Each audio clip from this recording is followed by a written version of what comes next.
Hello and welcome to the Wedding Pro podcast, the podcast where we share tips and tricks for wedding vendors and couples, share insight into the wedding world, and share about our experiences. We are Gracie and Angela Felix of Felix Wedding Films. We are so glad you tuned into this week's episode. Now let's get into it. All right. Well, I'm so excited for this week's episode of the podcast. We are continuing our series. It's called What Wedding Vendors Wish You Knew.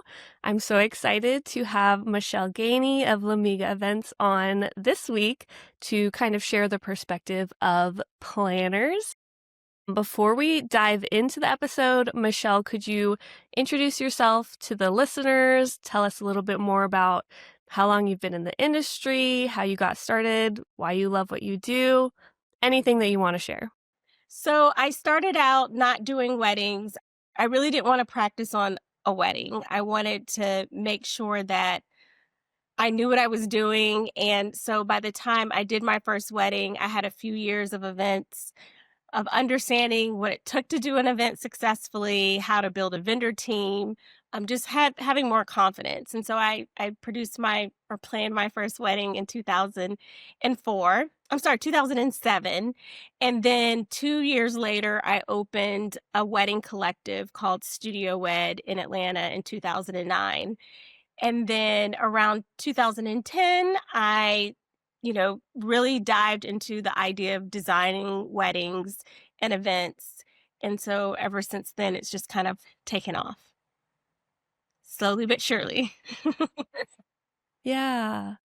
Well, we're so excited I know I've said this so many times, but so excited to have you on the podcast because we've admired your work from afar for a while. And then when we met you in person, I was like, oh my goodness. Like, I would love to pick your brain. I'm sure other couples and vendors would love to learn more from you since you have so much experience in the industry and your designs are so beautiful. So I think Thank this is going you. to be a really great episode. Well, I'm excited to chat with you. Let's go. Yeah. Yeah, so let's go ahead and dive into it. So we're going to start off with some questions that kind of pertain more to couples, geared more towards couples, and then we'll kind of shift to questions that are geared more towards vendors, and then we do have a few listener questions as well because so many couples and vendors just have a lot of questions for planners. So my first question is geared towards couples. What do you feel like are some misconceptions that couples have about working with a planner? I think probably the thing that I get most is a planner is going to take over. It's not going to allow you to really be able to be a part of the process, present in the process. And I feel like that's, you know, finding the right planner is always a mix of the right fit, the personality, all of that good stuff. But a good planner is going to match the qualities and the characteristics and the needs that you have. So I think that is probably one of the biggest misconceptions. Yeah, I could definitely see that. And as you have, traveled through the industry at all different levels, since you've been doing this for, you said about 21 years, I'm sure that you've worked with a bunch of different types of couples and personalities. And a lot of couples know that they need a planner, but there are definitely others that are unsure when they're about to start planning their wedding. They actually need a planner. But why do you believe that every couple should have a planner? I don't think every couple needs to have a full service planner. At the end of the day, I tell couples the only thing that you need to do to get married is what is legally required.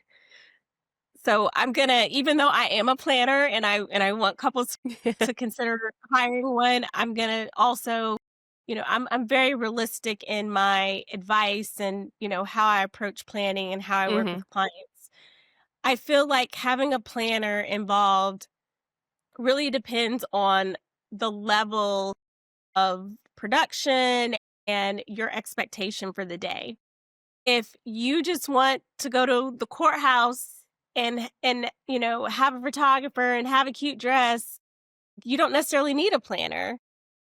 But if you want to have an event where you can be present, where you don't have to worry about, did the napkins get folded? Did the chairs get placed? Did my grandmother get her corsage? Are, the bridesmaid's dress? Is everything ready for photos? To me, that's where a planner comes into play.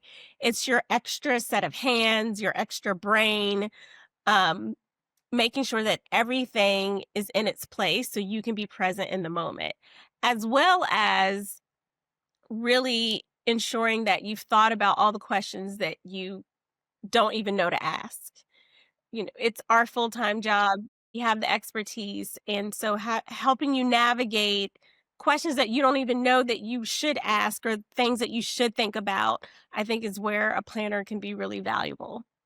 And unfortunately, if you are Mhm. able to be if you're truly in the present and other things have to happen, that means somebody else has to do it.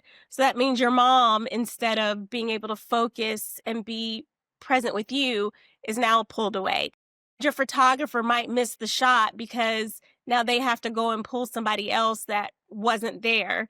So you're only one person. You can only be in this moment, as well as all of your loved ones, as well as everyone in your vendor team. So if you don't have a planner, someone has to fill that role in some way. And so it's just really about, what are you Mhm. willing to sacrifice to not have a planner? Yeah, that's so good. So we've been in the industry for 6 years. So we've worked plenty of weddings that have not had planners, especially in our early years. And like you said, the responsibility, it's not going anywhere. It's going to be placed on someone. And sometimes it was placed on us. And we're videographers. We're not planners. We don't know how to tell your bridal party when they should walk down the aisle, but sometimes we've had to do that. We've sometimes had to go get family members. We've had to do things that were not necessarily our role, and so it took us away from filming. Mhm. Ultimately, we're trying to serve the couple, but yeah, Absolutely. it if you don't have a planner, it's going to fall on family, your Mhm. other vendors, or you, which Yep. is not ideal. Not ideal.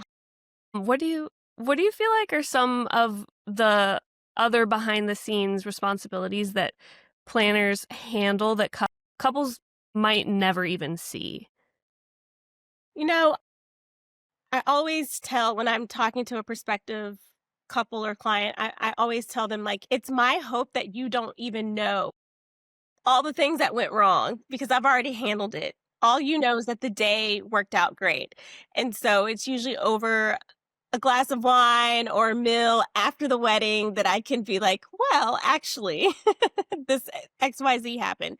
I mean, I've had everything from the wrong rentals showing up, from drapes not touching the floor when they should have, handling issues with a drunk relative.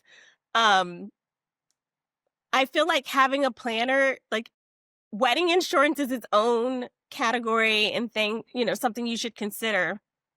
But certainly having a planner, a good planner, is one of the best insurance policies you can have on the investment that you're making in a wedding, no matter how much you're spending. Justifying the cost of a planner, it ensures that you have a problem solver. And probably one of the biggest instances of me definitely earning my paycheck happened when I had a client getting married at a beautiful five-star hotel. And on Wednesday, the wedding's on Saturday, the rehearsal's on Friday. On Wednesday, I get a call that a pipe burst and the venue flooded and that their wedding couldn't happen there. And so we had 72 hours to come up with a new plan for all the guests that were coming in from out of town, for a bride that was heartbroken. And I was the best compliment was at the end, at the very end. They told me that the new wedding was probably better than what they originally had planned and envisioned for themselves. And so that was probably the best investment they could have made, was hiring someone that had the expertise, the relationships, the connections the attitude of we're going to make this work. We're going Mm-hmm. to turn it around. Yeah. Wow. Yeah, I can't imagine the couple or the family trying to figure that out last minute. That would be so stressful. And just like you said, having the connections, especially since you've been in the industry for so long, you have those connections. So you probably knew what to do quickly, which is so Absolutely. important, And not especially with only that, such but a strict deadline. yes. And also, the venue called around to other venues who would not accept the Mm, wedding, but I made the call because of my relationship with the sales and catering manager and could beg for my life. And they yeah. ended up taking it and making it work. And so it was definitely one where the stars all aligned, my vendor team that had to have extra support, extra, because everything was supposed to be in one location, then we had to end up splitting it into 2 different locations. But we made it work, and it was beautiful. Wow. That's amazing.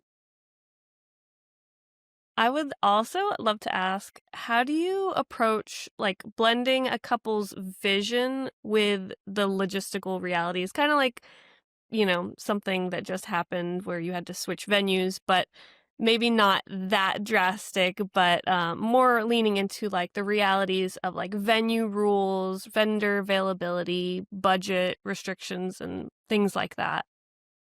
I'm a big believer that it's never about the thing, but it's more about the feeling. And so I always start, even when I'm speaking with a couple the first time that I'm meeting them, I always ask, how do you want to feel at the end of this? How do you want your guests to feel? How do you envision, like, if everything checked the boxes and it was like your fairy tale, what would that look like? What would that feel like?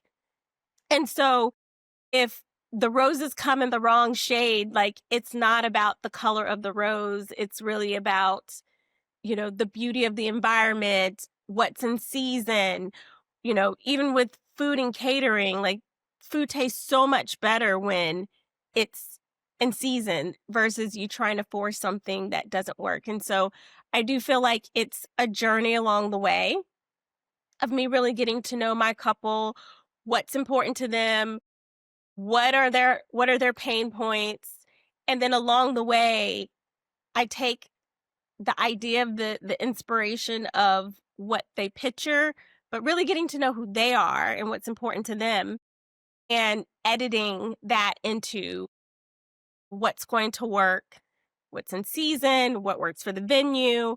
But also, by the time we get at the end of the journey, they trust me. They trust me because they know I've gotten to know them. I really care about their experience and their memories of the day. And so, through that process, by the end, they know that if I had to change something or if it was slightly different, it's only because I had their best interest at heart. So, I think it's a bit of a trust relationship that allows me Yeah. to edit and get us to where we need to be, even if it wasn't exactly what they thought they wanted. Mm-hmm.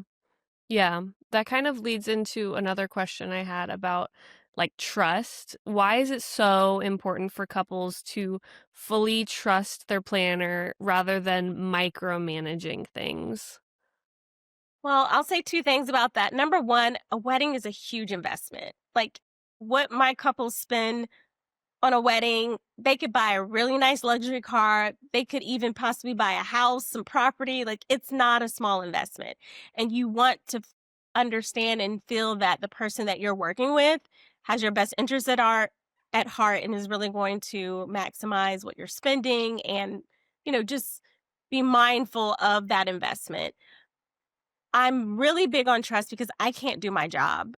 Can't I can't handle the micromanaging. I need for you to trust. And I know trust is built and I take that very seriously. But one of my biggest issues is dealing with someone that asks me to do something and then they do it also because it wastes both of our time. I always say if we're driving this bus or on this journey, if both of us try to drive at the same time, we're going to crash. It just doesn't work. And so I'm huge on communication. I want to hear what you like, what you don't like, you know, what are you worried about? What are you anxious about? What are you excited about? And I feel like through that communication, you hear me reinforcing that I got you, that I understand you, that I'm going to make sure that you have what you want. And so that a little bit along the way, that trust is earned so that by the end, we're good. But if I start to see those tendencies of micromanaging, I definitely like hit the brakes, say, let's have a conversation. Let's understand what's going on. Like, why are you feeling as though you can't trust me to handle something? And then if ultimately they just can't trust me, it's not going to work. Like, I can't do my job. Yeah. Do you feel like you've noticed a difference in the level of trust from like when you first started planning weddings to now? Do you feel like your couples trust you more now, or do you feel like it's kind of been a similar amount of trust the whole time? I think that I have a different level of confidence than when I first started. I think when I first started, it was a lot of asking my couples, what do you think about this? Or, you know, it's, well, what do you want? And at the end of the day, I'm always going to understand what they want and what they think. However, they're not the expert I am. So if I'm asking you to decide between a 60-inch round versus a 72-inch round, you don't know the difference of, well, this can seat 8 people versus this can seat 10 people, and we only have this much space in the venue, and you have X amount of vendors. I'm not asking them to make decisions on every little thing. Instead, I'm making the executive decision that for your venue space and your guest count, a 72-inch round is the best shape or the best size. However, do you prefer brown or tan? Like, so I gained the confidence to understand what to ask them questions about and what not to ask them questions about. And at the end of the day, my target client, they're busy professionals. They don't have the time or the desire to worry about every little detail. So they trust me to know when to ask, okay, now I need an opinion or now I need some information versus, okay, I've made the executive decision, now choose A or B instead of here's 26 options and whatever you want. I feel like that's the biggest difference. Yeah, that makes sense. I can kind of see that in our business as well as we've grown. In the beginning, we probably asked way too many questions Mhm. to our clients that they did not need to even be asked. And then now it's like we try to limit it. We know what's best. We're only going to ask for their opinion when it's something that they can truly give us input on. Exactly. So, I could totally see that. What do you feel like are some signs that a planner and a couple might not be the right fit? Like earlier you said if they're micromanaging and ultimately just can't trust you, then might not be a good fit. Are there any other like red flags or signs that a couple and a planner just are not vibing well? I think, you know, when a couple should always consider a few planners when they're making the decision to hire a planner. It is a bit of like you're choosing a relationship for the next 9 to 12 months of your life and someone who's going to really help you get to the finish line of one of the biggest events of your life. So personality is a big indicator of, you know, is this someone that I can get along with over the next year? Working style is very important. I am someone who I'm a type A, logistical. I set the plan, I guide the journey. Like I have a very defined plan. But maybe someone likes someone who has more of a laid back style. So working style is also very important. And that kind of like gut reaction of this feels like this is a good fit for who I am and what I'm looking for are also very important. I know for me, I am, when we have that first meeting consultation, I feel like I'm interviewing a couple as much as they're interviewing me because I do want to make sure Mhm. that this is someone that I can make happy at the end of this journey. And if it's someone that what their style is, how they want to work, what they're looking for. Like, if it's not a good fit, I would much rather they be happy and I will be happy, with working with someone else to force something that doesn't fit. Yeah, that makes total sense. This next question is a listener question, and Okay. they would love to know, where do you draw inspiration when you're designing the experience and look of a wedding weekend? It's always coming straight from my clients. Every year, I've been around for a minute. So every year there's always the trends. What's the trend of, for the year? Right now, the biggest debate is over the new Pantone color of white cloud, which is like the absence of color. I am not a trend follower. I feel like you don't want your wedding to look dated and be able to be like, oh, well, that was a 1970s powder blue wedding. You want it to feel really consistent with who you are, what you love about each other, you know, you like to entertain, what's important to you. So I don't ever want to do something just because it's a wedding or it's a trend. I really want it to be true to my couples. And I think that's one reason why every event that I do is different. I don't care if it's the same color palette in the same venue at the same time of year. It's going to look inherently different because no two people are alike. And so that my biggest inspiration is really the stories of who my couples are and what they love about each other and how they want to express that for their wedding. And have you ever had a couple that really wanted to lean into trends and you had to gently try to suggest that we do something unique? I mean, I don't think that I'm ever afraid of trends because I'm not going to go to them as a reason for doing something. But if my client's like, brown and burgundy are the it color, I definitely want to use that color palette. Amazing. But now I'm going to dig a little deeper and say, okay, you love you love traveling to Paris, and that is where you got engaged, and it's where you're going to honeymoon. Let's find ways to incorporate Parisian touches into that burgundy and brown.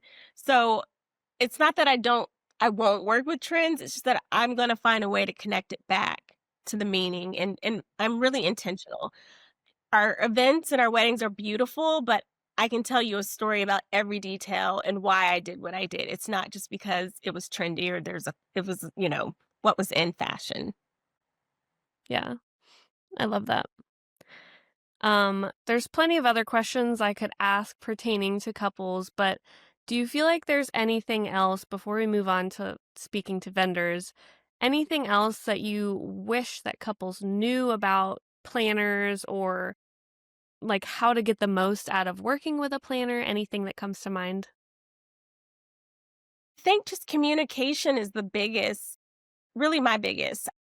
I've had clients that, for whatever reason, were afraid to be honest if they didn't like something or didn't want to, you know, or like they go quiet or silent because they don't want to tell you that they don't like the vendors that you suggested.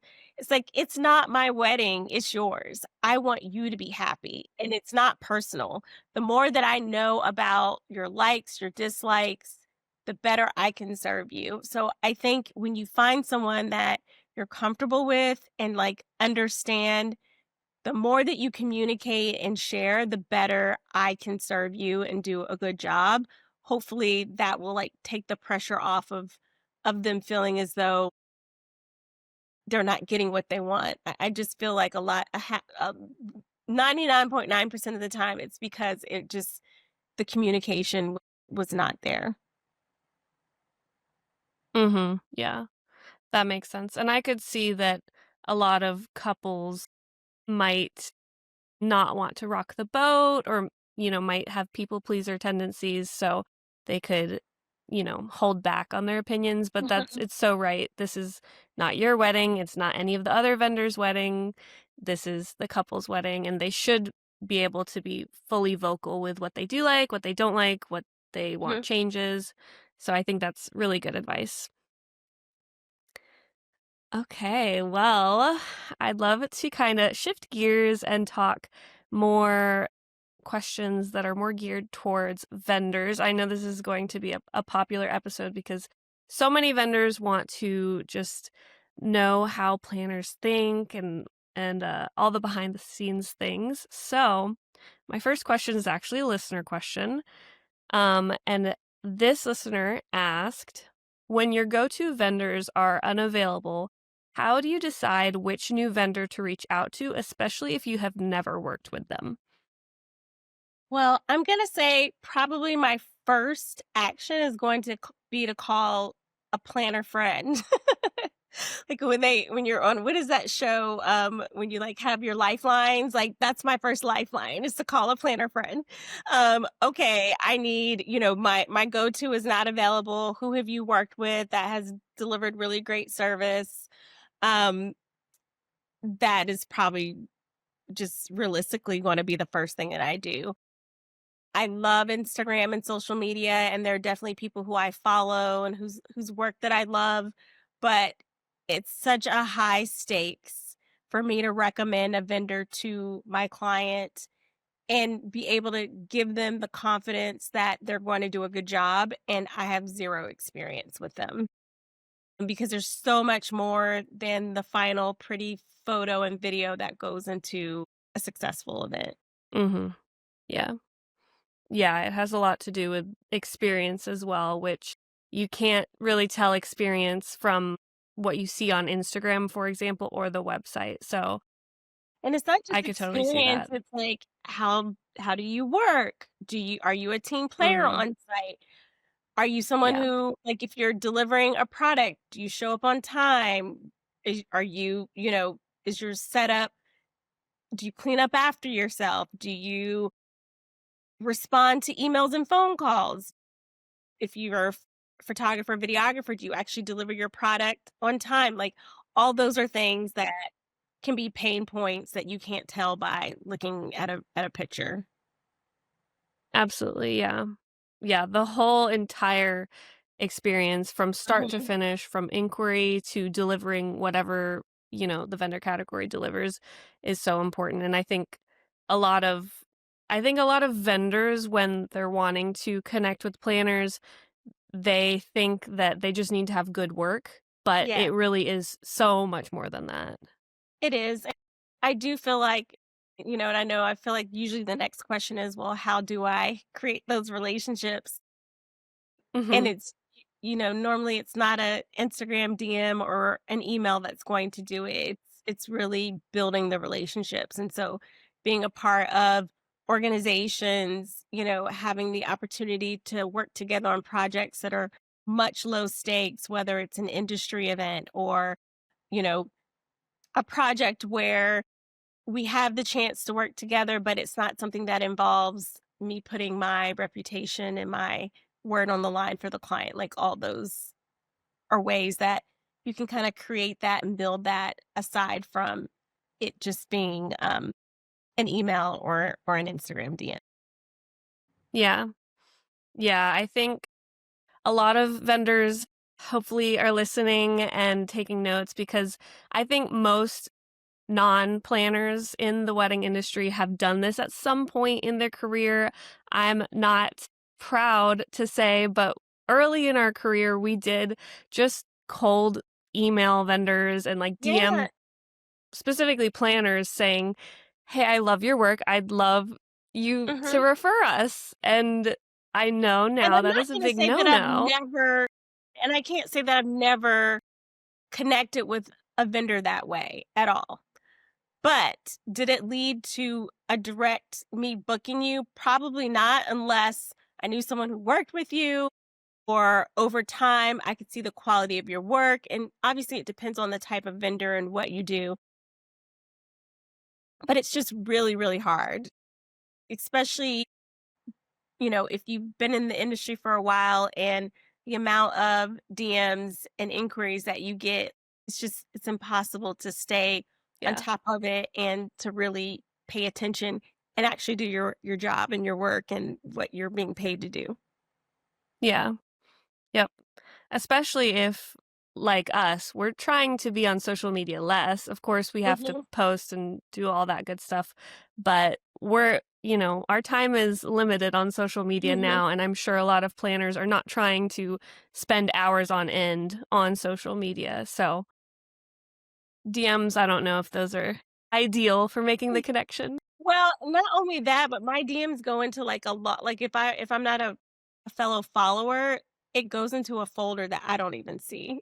So unless I just Yeah. randomly look at it, I don't get notifications on my phone. So it's just not something that I'm on top of doing. And then with email, it's the same. Like my email becomes a place where I need to focus on work. And so if it's not related to work, it's delete, spam, all the things. But I will say, be in the like find rooms that you can be in. I know so much has been put on social media and building, and certainly it's a great starting point, a great way to open the door, but find ways to be in rooms with people that you want to naturally connect with and build relationships with. I feel like that really is the way to for longevity and like just being more authentic in terms of forming connections instead of, hire me. Also, like, what are ways that you can be of service to each other? What are ways that you can show up for each other in ways that are meaningful and allow you the opportunity to work together? Like, I had one vendor who I met who other people were like, they're really great at what they do. And then he offered to come and shoot BTS for me in a way that just blew me away. And, I was more than happy to recommend and work with him over and over again after that. And not to say that he had to do that, but it was just a great way for me to, have that opportunity to connect. Yeah. Yeah, that makes total sense. We have definitely seen a difference once we started to get in the room, like Mhm. networking events, other events that are not necessarily weddings. We, made more genuine connections, connected with a lot of different vendors, of course, but yes, in that mix, there were planners. And Mhm. now I like to track everything in our Yeah, business. that's And amazing. so for 6, I believe the percentage is like 93% of our bookings I can trace back to someone that I met in person that I Yes. didn't specifically ask, "Hey, Mhm. can you refer me?"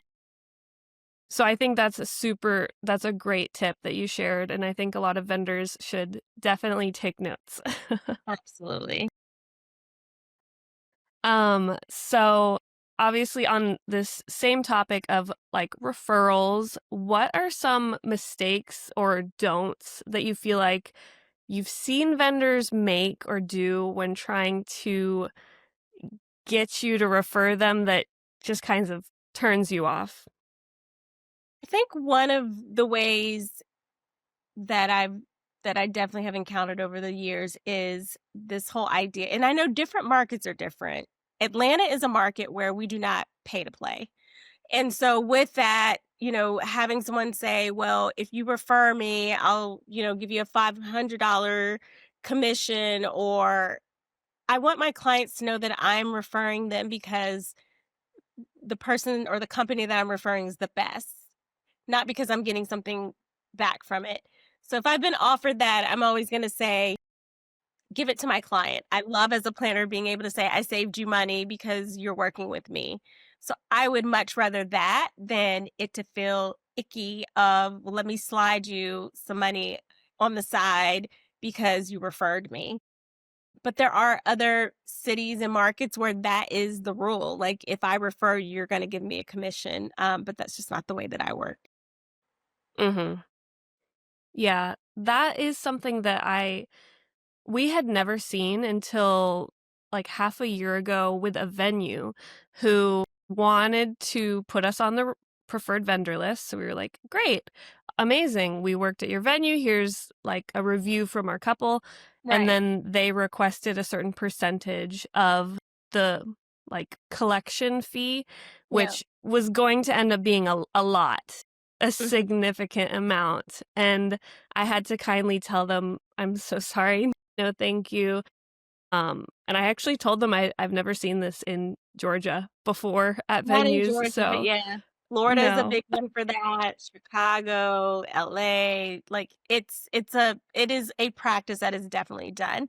We don't do that here in Mhm. Atlanta, It's but good. I think at the end of the day, you have to consider, what your opportunity costs are.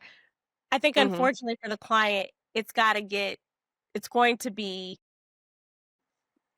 covered somewhere, right? So if a lot of times you're going to pass that on to the client and they're going to be the ones to pay it. Because you can't take that hit as a business, but I'm just really big on transparency. Just I want Mhm. everyone to feel like I'm doing everything that I do for the benefit of, happy clients and a great event at the end of it. Mhm. Yeah. Yeah, that makes sense. Um, are there any common vendor mistakes that make it harder for you when planning? This could be specific to specific vendor categories, or it could just be like general mistakes. You know, Number 1 is not timely responses. So don't make it hard for me to pay you. So if I have to keep asking for a contract and pricing and how to pay you, another big hot topic for me are, the trend I feel like now is everybody wants Zelle or Cash App or Venmo payments. And I have an event next or Saturday actually where I just hit a 30-day Zelle limit where I cannot Zelle any more money because I've Zelled so much money. And it's like, it's the cost of doing business, I feel like, to process, everybody wants to charge a fee to process a credit card. So it's not something that I won't work with a vendor for, but I must say, like, as a planner who I handle high level production, usually I'm making vendor payments on behalf of my clients. Like, it just has become a thing. But for me, Mhm. it's more about the fact of I can't get timely responses. So you're not delivering on what you promised you're going to deliver on. I have to hunt you down to pay you and to sign a contract. Those are issues that are just pain points for me. And then just lack of communication. If we have, booked an 8 by 8 wall and now it's a 4 by 8, but you failed to communicate it, like, those are issues that I need to understand and to know what to expect so that my client knows what to expect. Mhm. Yeah.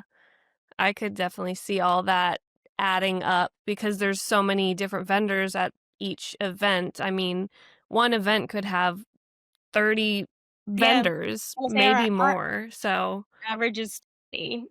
So that's 20 different yeah, people that's a that I'm lot. managing, from contracts to invoices to payments, timelines, all those things. Mhm. Yeah. So vendors, if you're listening, this is a good one. And you mentioned something about like pricing and stuff like that. I would love to segue into another listener question, which Mhm. I'm also curious about as well. So I'm glad the listener asked. Do you prefer that vendors send over a pre-made pricing guide up front, or are you more interested in like a starting rate or range and then getting a custom proposal once that vendor gets more details? So I understand why a vendor wants to do custom proposals, and it's kind of like a two-part answer, right? So for me, as a full service planner, I am managing my client's budget and I'm trying to give them options to consider that are within that budget. So if a you know, let's say a photographer or videographer is like, "Hey, can you tell us how many days, how many hours, sneak peeks, like what are the expectations?" I'm very happy to have that conversation. However, it's always helpful from the start to at least have some expectation. If I know my client's budget is $8,000 and you're starting at 20, I don't want to waste your time or my time by engaging in conversations and going down that road. I much rather know we're at least in the ballpark, and then we can work out through the details. We can, find a way to edit to make it work.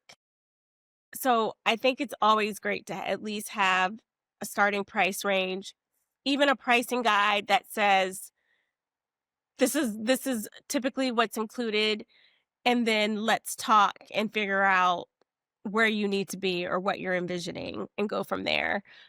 But I start with these are the options that are available for your date and that are within your budget. Take a look at their work. Let me know which ones resonate with you, and then I'll schedule consultations. So that's typically what I do for photographers and videographers. Design and production, I handle all of that myself. So I am going through the design and production process with each individual vendor, getting all of the costs, building out the design, and then I present it to the client, separately. So I feel like it's a different approach when it comes to that side. Mm-hmm. Yeah. Yeah, that makes sense. Yeah, I always wondered because every planner, has their own personal preferences. And I have some planners who ask for our pricing guide right away, which we do custom proposals, but we're happy to make them if a planner just gives Yes, us a little bit of information. And then I absolutely. have other planners who they just want to know the price range, and then they have their client get on a call with us. So it's just something that I know so many vendors are curious about. It's a hot topic right now. I know that hmm I listened to another podcast that talked about this as well. So I was just curious of Just your don't make thoughts. it hard for someone to give you business. Like, I just feel like Yeah. that should be the goal. And I don't always have I just booked an event last week for December 20th. I don't always have time to go through Yeah. these in-depth conversations, and like sometimes I need it quick and dirty so that I can put it together and deliver to my client. And when I have people who are just so making it so difficult for me to give them business, just like, you know what, that is fine. That is absolutely your right to have your process. I'm never going to tell you how to do business, but it just means that I just may not be the best fit for your working style.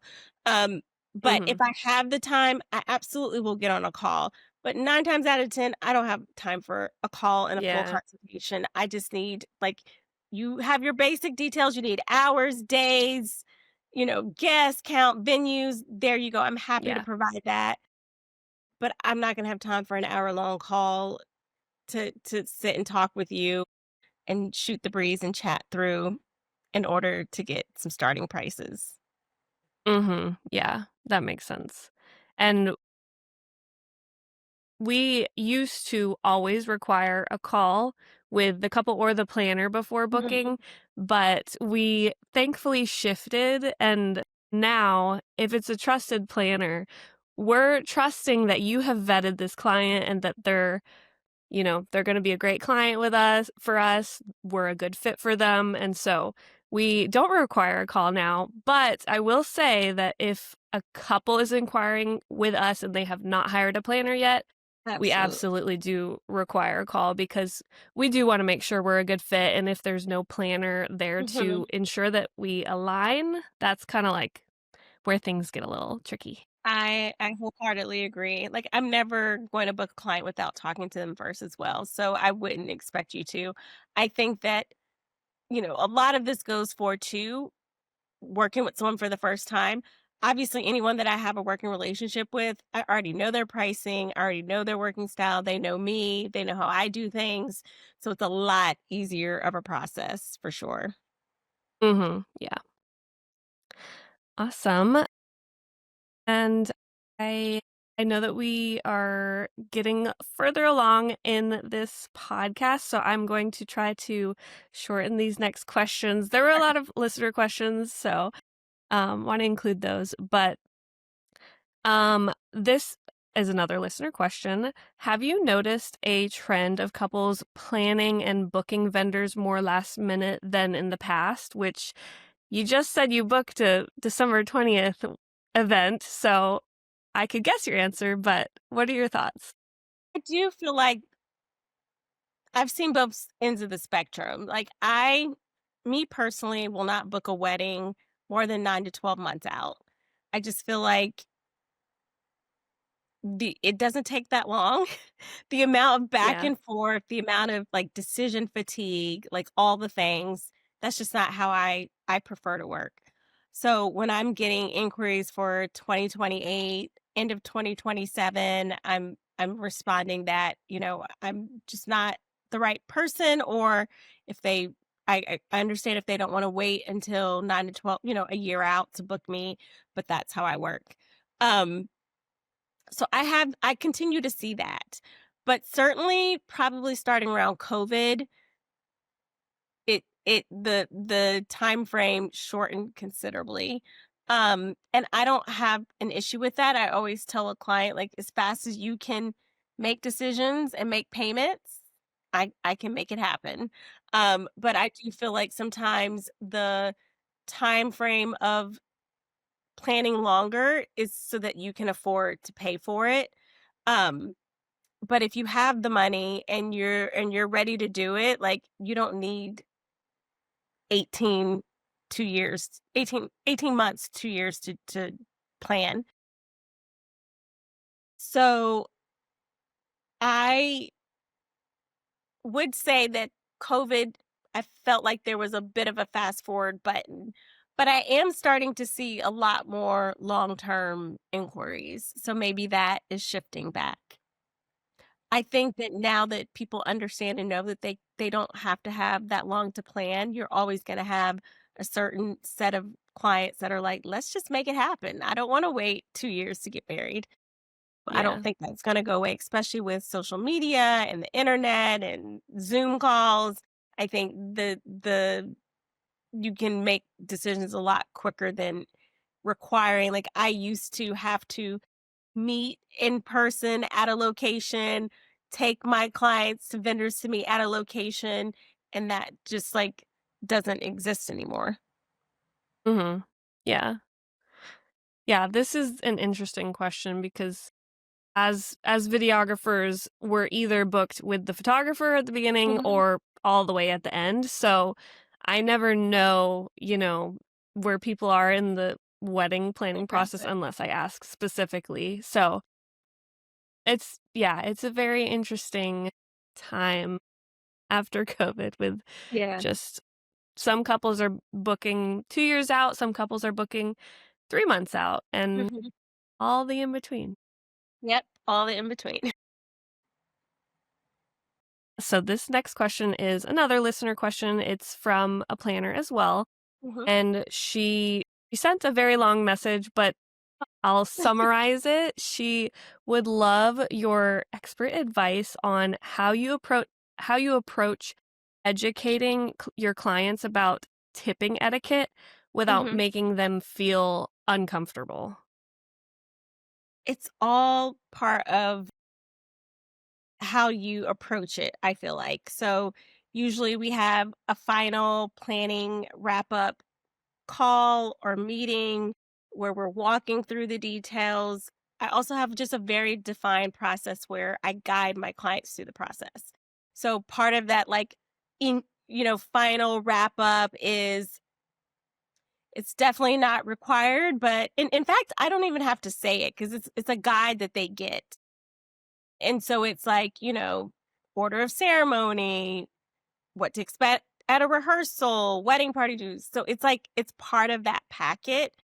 And so I don't even have to bring it up. It's in there. And so then if it's something that they have questions about or they want to consider, or they want to discuss with me, they can, but I didn't have to bring it up verbally to them, which I think makes it where it's kind of like they can do with it what they will, but I'm not like you know, you're not planning to tip, or Yeah. you definitely should, because I feel like it's a personal decision for every client. Mhm. Yeah, that's really smart. I could see that being a lot less, I don't want to say confrontational because it wouldn't be confrontational, but people are just so uncomfortable talking about money sometimes. So I could see it being just in your processes already, that it's much more seamless and less stressful for them. this is a question that kind of relates back to something you said before, but I'd love to hear your advice for vendors who want longevity in the wedding industry. Like, you've been in the industry for so long and you've built a very successful business. So, what are your best tips for how vendors can last and not get burnt out and not get bored? Yeah.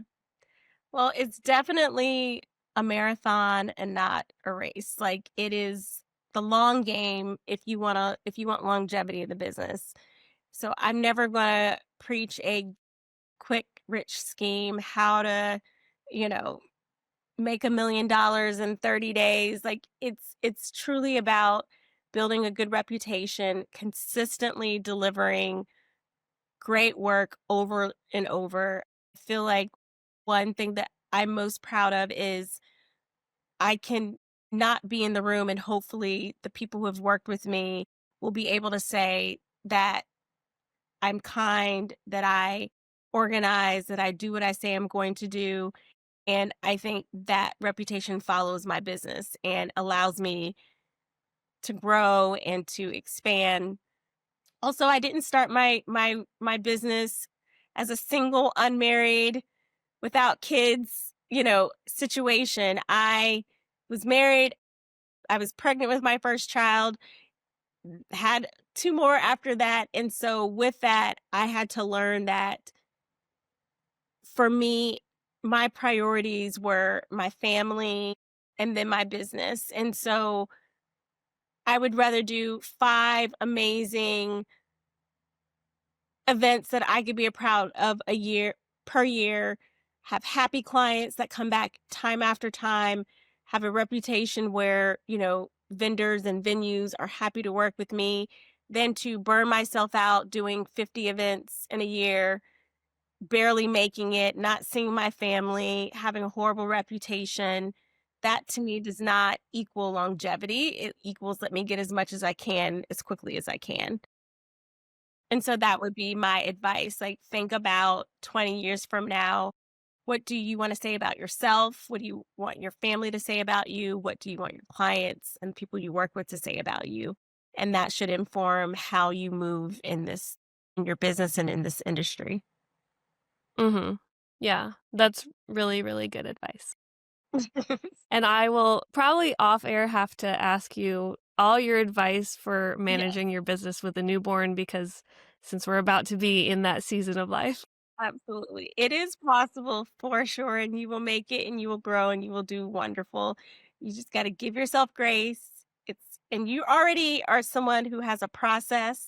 Even just doing this podcast interview, you had a very defined, this is how we do it. And this is all of that is so helpful with having a newborn and operating a business and not being afraid to ask for help and to know what you can give up to someone else. So whether that's like I don't go into a store and go grocery shopping. I meal plan, I order my groceries, I drive up, they put them in my car. That saves me at least an hour of my week that I can then put into something else. And so I think it's about prioritizing what only you can do, what you want to do, and then what you can give up to somebody else. So that would be Mm-hmm. Yeah. Yeah. We'll definitely be figuring all that out in these next few months. Um, awesome. Well, we're getting to the end of this podcast, but I would love to ask two last questions that okay. relate to vendors. Since I am a videographer, I have to ask, what are some things that the photo and video team can do during the planning process, not just the wedding day, basically whenever, that makes your job as the planner easier or better? Yes. Obviously, at the end of all of this, all that's left is the content for the couple, but also for our businesses. And so I love it to be a collaborative process. I'm someone where I have a very defined design deck, timeline. I send that over beforehand. If it's a venue that could be complicated or that you haven't been to before, I love it when a photo and video team like want to go and see the space at that time of day. I love it when they look at the design deck and they're already kind of envisioning how we're going to tell the story. But how can we collaborate in a way that at the end of this, we have just beautiful content that really tells the story of the couple, of the day, of the experience, of the design. I mean, that to me is a dream. Yeah. Love that. And then if you could give vendors any last piece of advice for working with planners, what would that be? Last piece, like, I'm always either it's the bar is so low or we just make it really complicated. All I want is for you to do what you say you're going to do.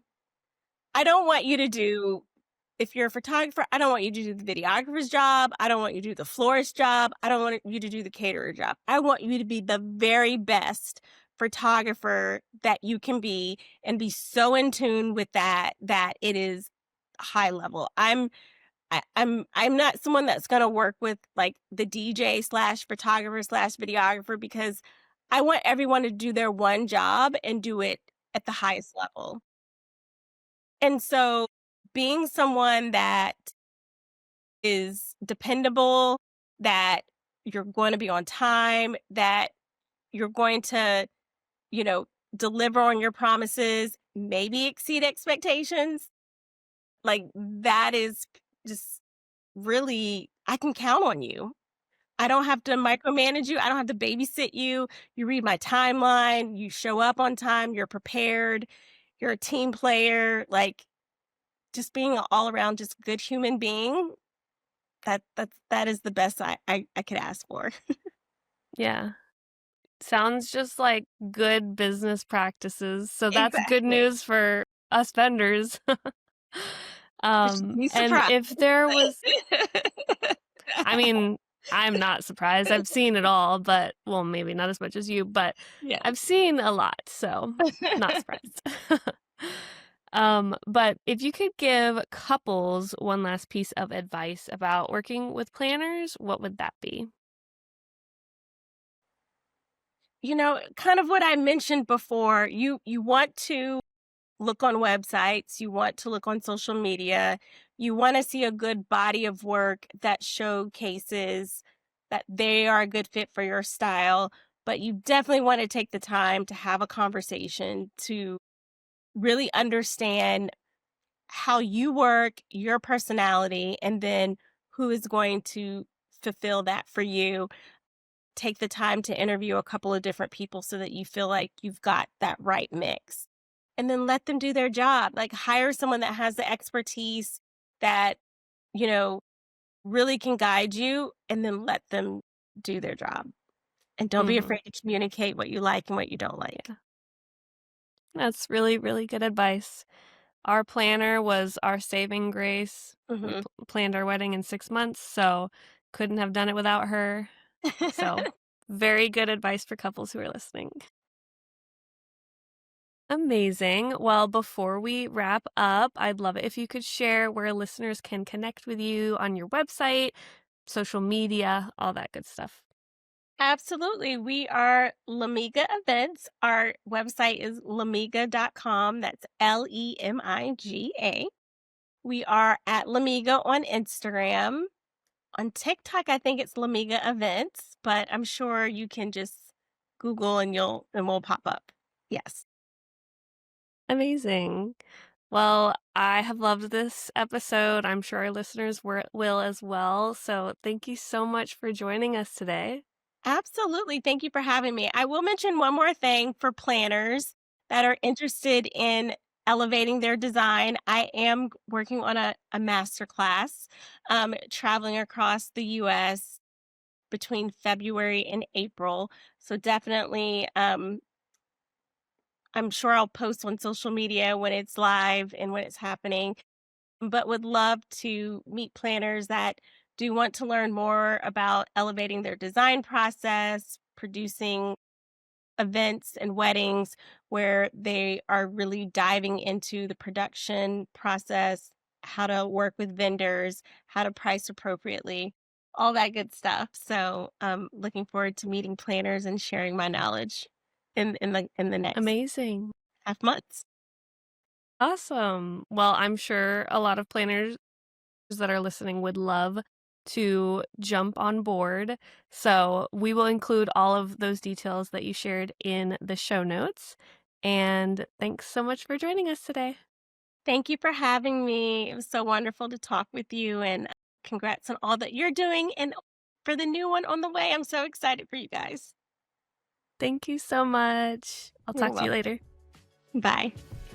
Thank you so much for listening to the Wedding Pro podcast. If you found this episode helpful, we would love it for you to share with a fellow vendor or someone who's getting married soon. Your support means the world to us and helps us reach more people in this amazing industry. We'll see you next time.